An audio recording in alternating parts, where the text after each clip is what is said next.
You are listening to an episode of Megan is Not a Parent But. And today's episode is brought to you by Positive Parenting ClassPass, which is 6 simple positive parenting classes to kickstart your positive parenting journey.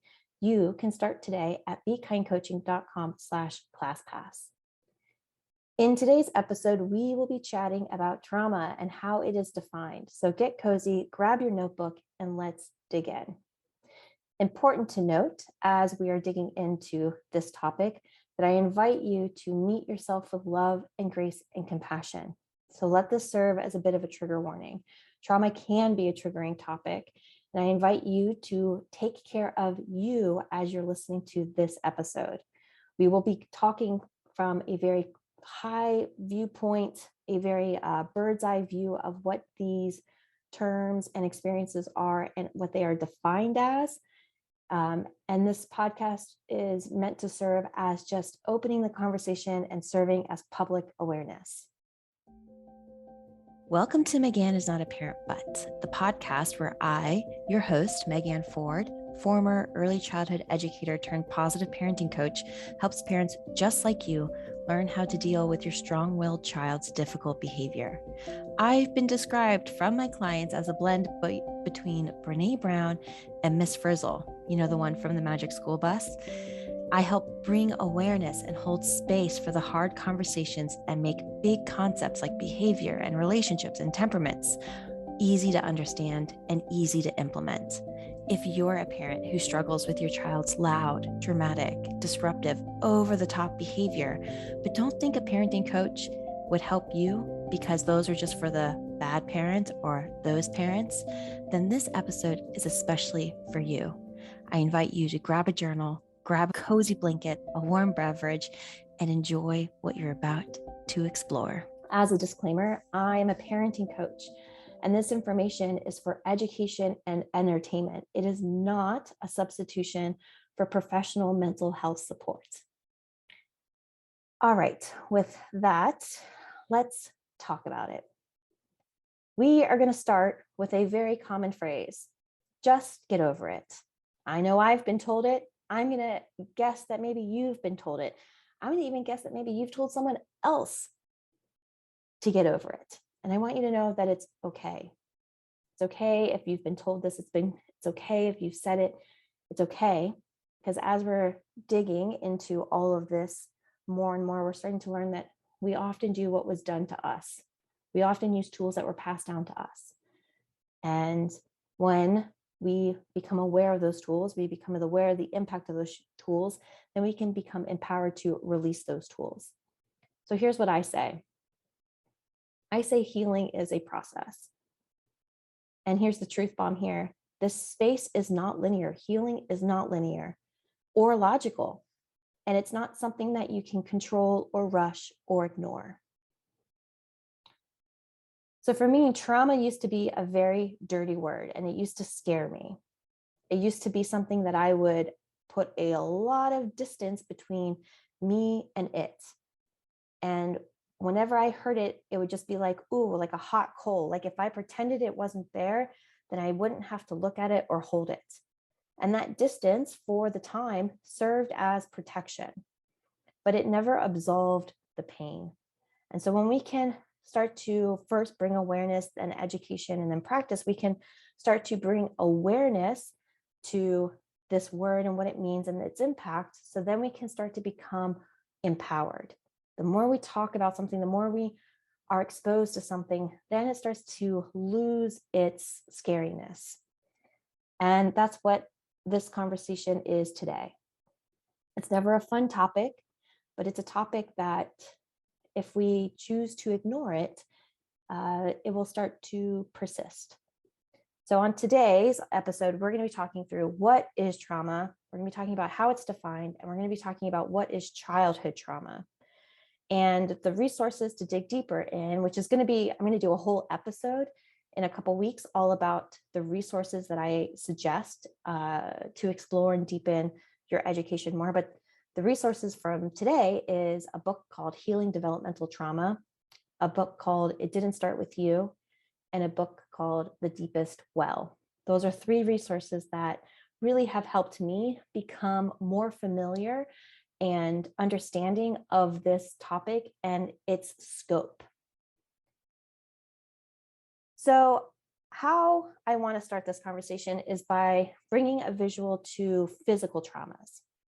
And a really safe space to envision and experience this is witnessing someone learning how to walk for the first time. Let's take a toddler, and they're running and they're toddling about, and inevitably what happens is they fall. And when they fall, they scrape their knees, and it's painful and it's hurtful, and there's sometimes blood or those little raspberries, and it brings a physical wound. And what we do with that physical wound is we bandage it, right? We take care of that physical wound. Maybe we put Neosporin on. Maybe we wash it out with soap and water. Maybe we even give it kisses. We put a barrier, we put a Band-Aid on it. And after time, that wound will heal. The scrapes on our knees will begin to scab over as the healing process in our physical bodies take over. And then after our knees are healed, then we begin to prepare for the next time we fall, right? We learn from the wound and we prepare. Maybe it's knee pads, maybe it's training wheels, maybe it's something else to help protect us as we're learning and growing and exploring and taking risks. I know for me as a child, whenever I had a scab, what I like to do is I like to pick it. I was always enthralled, especially with like the big gnarly wounds. And as it started to heal and it would start to go through the process and it would start to itch and it would start to become irritating, and I would just mindlessly start to pick at it.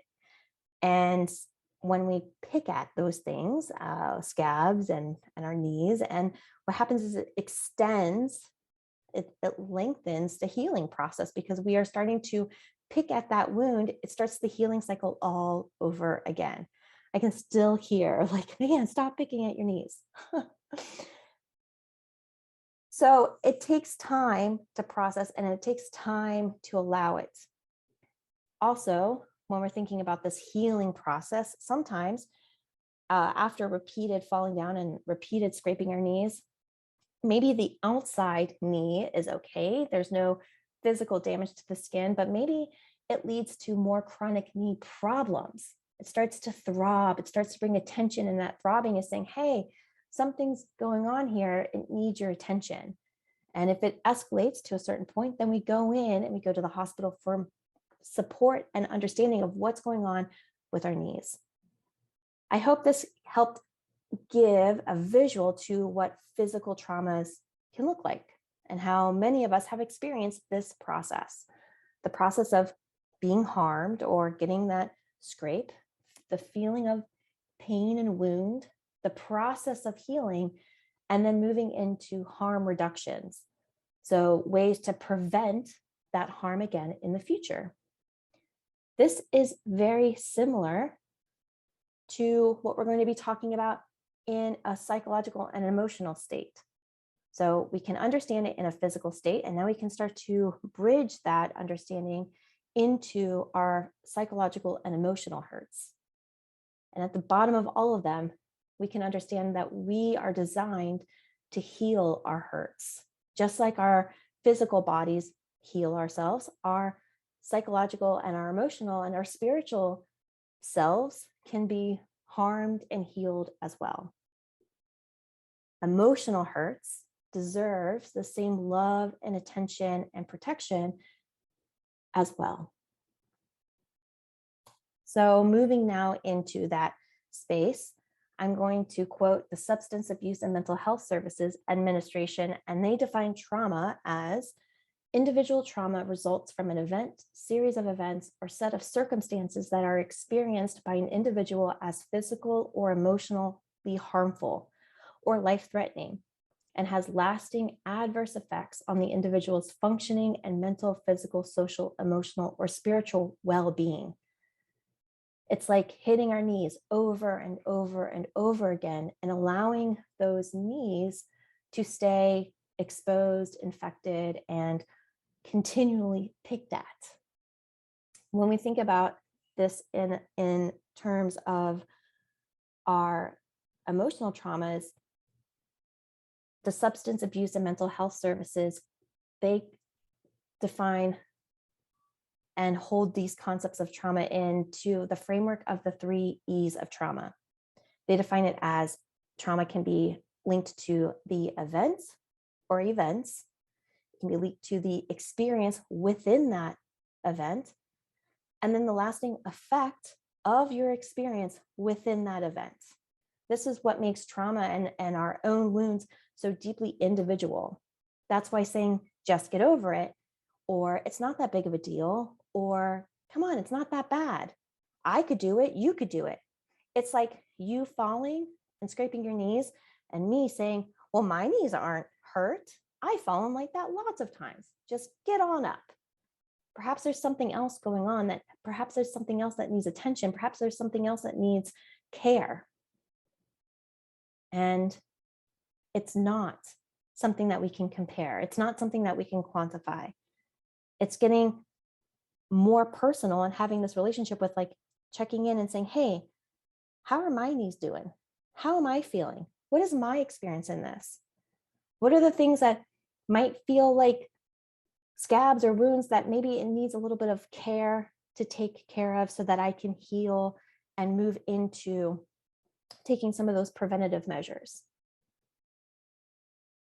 Traumas also can be classified as shock traumas. And I think shock traumas is something that we are most understanding of. Think of an earthquake or a natural disaster or a death in the family. A shock trauma is something that creates a huge shock. It's like, oh, yes, this makes sense. You know, it can be linked to this happened and then this happened and then this happened. And it can be understood because, of course, it would be traumatizing because this is a very big and overwhelming moment. Traumas can also be classified as developmental traumas. So developmental traumas are moments that are happening across a developmental growth. It's things that are happens to us as we are in those developmental stages and create a more clustered, more compounded, more spread out impact. So these events that are both powerful and upsetting that intrude into the daily life of the person. Both can be those shock traumas, those big moments, but also those moments that are more nuanced, that happen subtly, that happen before we were totally autonomous in our state of being. And those traumas, those shock traumas or developmental traumas may impact the cognitive abilities of a person, the behavioral abilities, the physical abilities, the psychological responses, even our genetic makeup and our relationships. Those all may have a impact due to our traumas as we're growing up. Think about how comfortable or how excited you would be to go roller skating if you continue to fall down and scrape your knees over and over and over again. You might start to have aversions. You might start to have fears. You might have to have anxieties. You might have to have a big story around protecting our knees or the wounds on our knees, continuing to root back into that example. Trauma may also impact our changes in our neurobiological makeup. It may impact and have an influence on the difficulties of coping, maybe even feeling trust with another person, managing our cognitive processes again, and regulating behavior to take it even one step deeper. This reminds me back to the episode 5.9, season 5, episode 9, where we talk about what is regulation, what is co-regulation, dysregulation, and autoregulation. We talked about how that regulation is how can we create a state of calm, and how wide is our window of tolerance? What events take us into crisis or shutdown? And when we experience traumas, that creates emotional inflammation.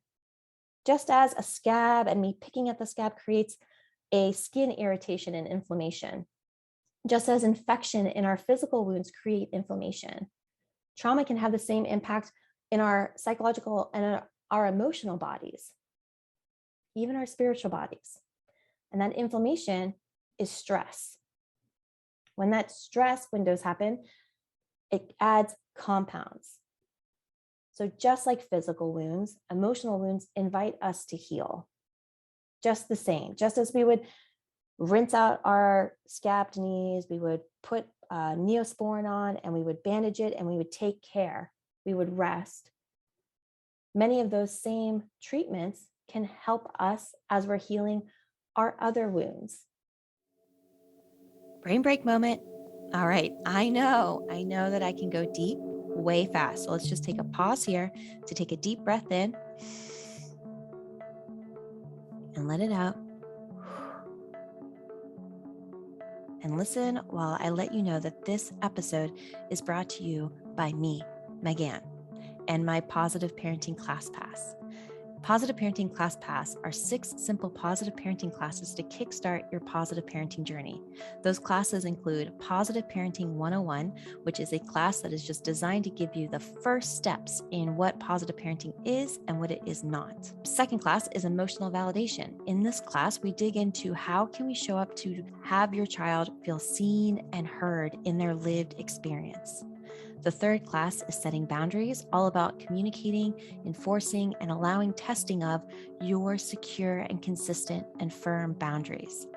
The fourth class is a class called Ending Entitlement. Inside of this class, we dig into how we are showing up using tools of entitlement and how we can start to release those tools and begin practicing tools of empowerment and choice. And we know that what we put down, they're going to pick up. The fifth class is a class all about natural consequences. This is a class that gets very clear and you'll walk away knowing what an imposed consequence is, what a logical consequence is, and most importantly, how to begin utilizing natural consequences so your children begin learning from their lived experience.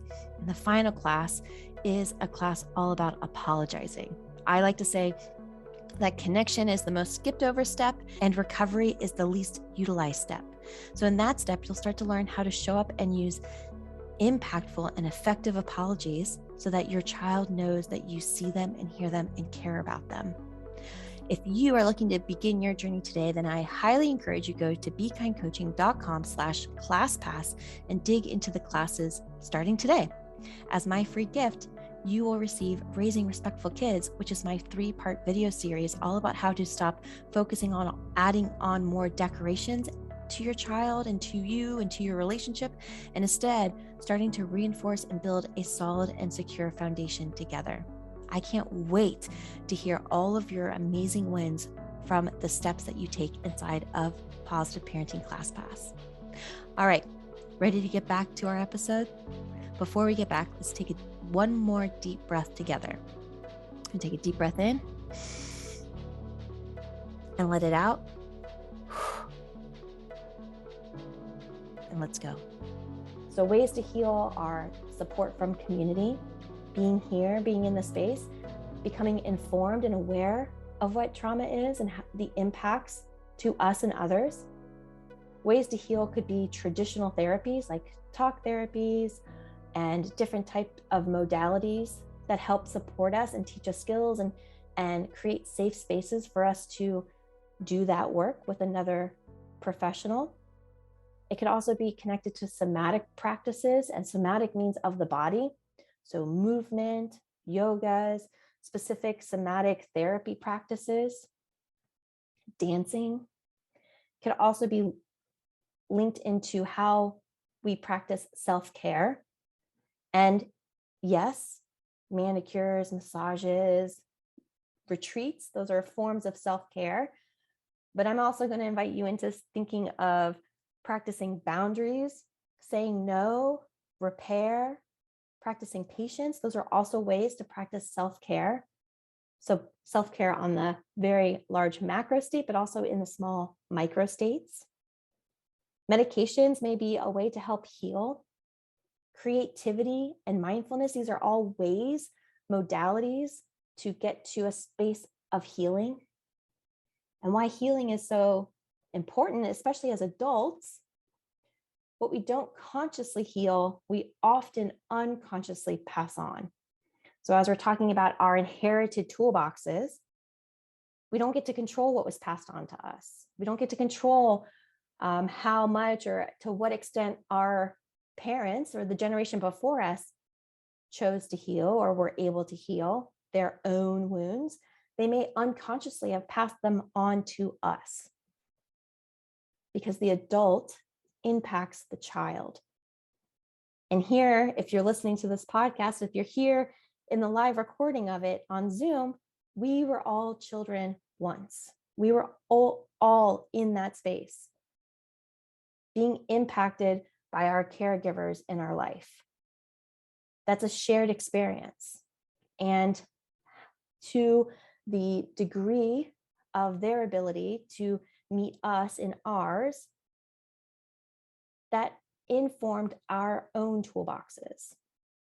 This is where the term generational traumas happen, is when we're passing down widely unconscious parts and tools, things in our control, things out of our control, down through the generations until we pause and stop and decide to heal. And it's been said, when you heal you heal the generations behind you and in front of you. And that's a very powerful and honored space. So when we think about if we choose not to heal, if we choose to stay unconscious, stay asleep, stay unaware, what that might lead to is now the impact of childhood trauma. So according to the National Institute of Mental Health, childhood trauma is defined as the experience of an event by a child that is emotionally painful or distressful, which often results in lasting mental and physical effects. So just as we as adults can have an impact in this, children can also have an impact in this. Childhood trauma can impact us because children are still developing and they are learning from their caregivers. They are learning the tools of regulation. They're learning the tools of co-regulation. They're learning the tools of dysregulation. They too can have narrow window of tolerances due to the stresses in their life. There's a big opportunity here as caregivers, as someone who is in the space, listening here in this community, to work towards becoming a safe caregiver, becoming a caregiver who sees them in their experience, becoming a caregiver that helps soothe them in their distressed moments, so that you can become a secure and consistent caregiver. And the more safe, seen, soothed, and secure a caregiver can be, the lower the impacts of childhood trauma have.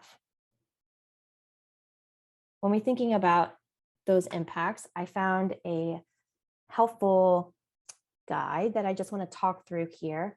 And if you're listening and you want to see this, I encourage you to check out the YouTube video. It always has my slides, but in particular, this graphic, I'm going to do my best to audibly go through it, but I highly encourage you that if you want to go more, if you want to see it in full, you can go to YouTube and find this inside of that episode. So at the top of this graphic, it says empowering communities to protect our children. Empowering means to have the choice. And this work is of choice. This healing is empowered work. It's becoming empowered in this space. They define childhood trauma as an event the child finds overwhelmingly distressing or emotionally painful, often resulting in lasting mental and physical effects. Childhood trauma has been linked to 2 times more likely to develop depression and 3 times more likely to develop anxiety. Some common causes are child abuse, so physical abuse, emotional abuse, sexual abuse, grief, the death of or loss of something close. This can include a grandparent, it can include a friend, it could include a teacher, it can include a pet. Other causes are witnessing or the victim of violence, war and terrorism, neglect, medical traumas, substance misuse, mental illness, separation from loved ones due to divorce or adoption, and bullying and torment in schools. The long-term impacts of childhood trauma, meaning experiencing these stresses and not having a safe, seen, soothed, secure caregiver to help regulate and help you heal through it, is it starts to affect the perception of reality. We start to see and have cognitive distortions, meaning things are distorted. It takes away from our sense of safety. It wires the brain to expect danger. It increases stress hormones flowing through the body. That nervous system kicks up, right? The heat kicks on. It can trigger a fight, flight, freeze, fawn response, and it can create a sense of helplessness. It's hard because it starts to impact our relationships and may even impact our interpersonal relationships and our behaviors. The initial trauma of young children may go underground, but it will return to haunt us, says James Garabino. That is a powerful quote. And this is why this work of leaning into this space and becoming not only curious to how do we prevent childhood trauma, but also how do we heal our own childhood trauma, is this process of reclaiming us, healing us, becoming empowered in this space. Then we can start to show up in ways that impact the children that are in your care. And the reason why this graphic really stood out to me is it says a traumatized brain is bottom heavy. And we talked about this in last episode. We talked about how this is a bottom up approach.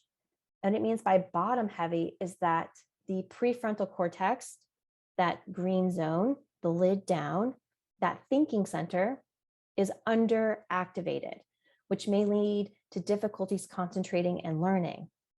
And it may have an overactive lower brain, meaning the amygdala or that fear center might be overactivated. So it would increase the difficulty of feeling safe, calming down, and maybe even sleeping. And it may lead into having an underactive midbrain, that space of emotional regulation, which would mean that would lead to difficulties managing our emotions. This is why understanding the challenging behavior in front of us invites us as caregivers to say, hey, instead of adding more stress, instead of adding more struggle, instead of adding more punishments, there's ways here to start becoming aware that this behavior is communicating something to us, and we can now take a more empowered role. So in order to become empowered, the adult must first become aware of their role to become empowered in that space. I know for many of us, we all societally, this is scary, this is overwhelming, this is not a fun topic. This isn't the sexy part of parenting that we want to talk about. This is a very real impact. And I think there's so many adults that plays into this. If we think about coaches, if you think about the art classes that you sign your children up, the summer classes that you sign your children up, the camps that they are enrolled, all of the adults that are in their care have a role to play in this. As they are feeling confused and overwhelmed, there's a huge opportunity to help guide children through that. To help ask ourselves, are we acting as a stressor or a support? In this moment, someone comes to you in a distressed state. They are emotionally dysregulated. They are acting poorly. They are acting out. They are crying. They're screaming. They're upset. In those moments, are we as the adult, the person of privilege, the person of power in that dynamic, are we acting as a stressor, adding more on, or are we acting as a support to help navigate them through? And I'm going to end on a quote from my favorite TED Talk by Dr. Nadine Burke-Harris.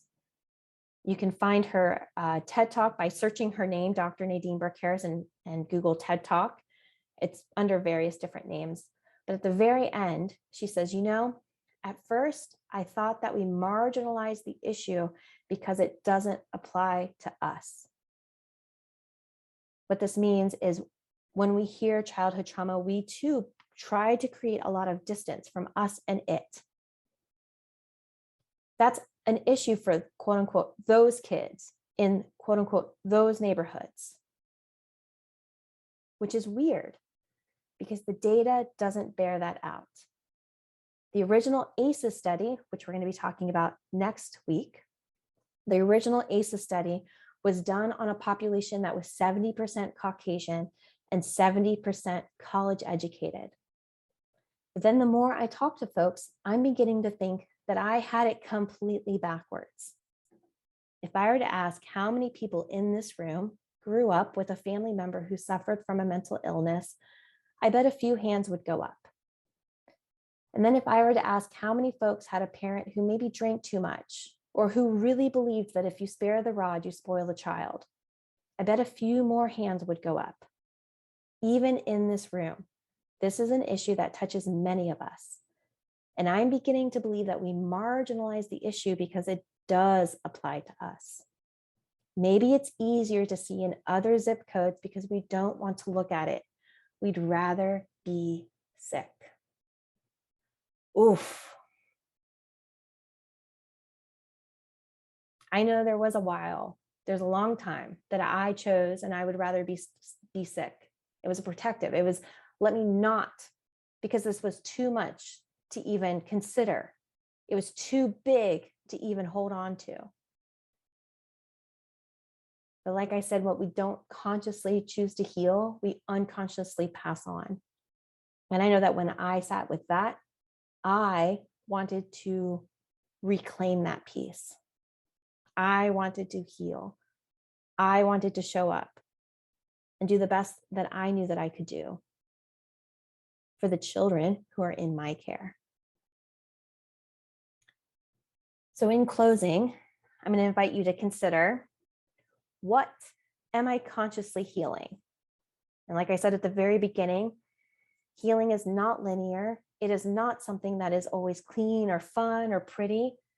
It's not always something that is linear in process.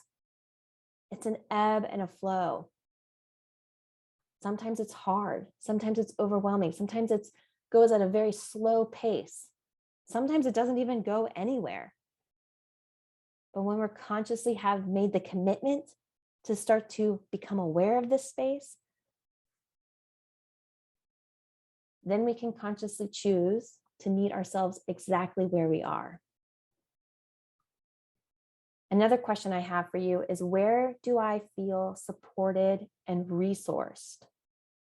Resourced financially, resourced in all of our basic needs, resourced in support, resourced in sleep, resourced in our wellness in all zones. And then I invite you to ask, where do I feel under-supported and under-resourced? And finally, I invite you to ask, what do I feel safe exploring? In all of this healing, we start where it feels safe.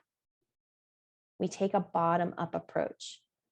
We practice where it feels safe so we can begin implementing in spaces that feel less safe.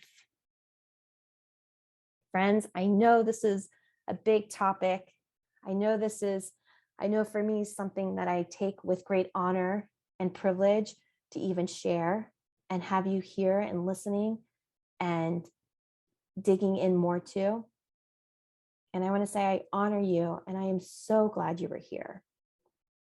Next week, we are building on this topic by covering what is an ACE score.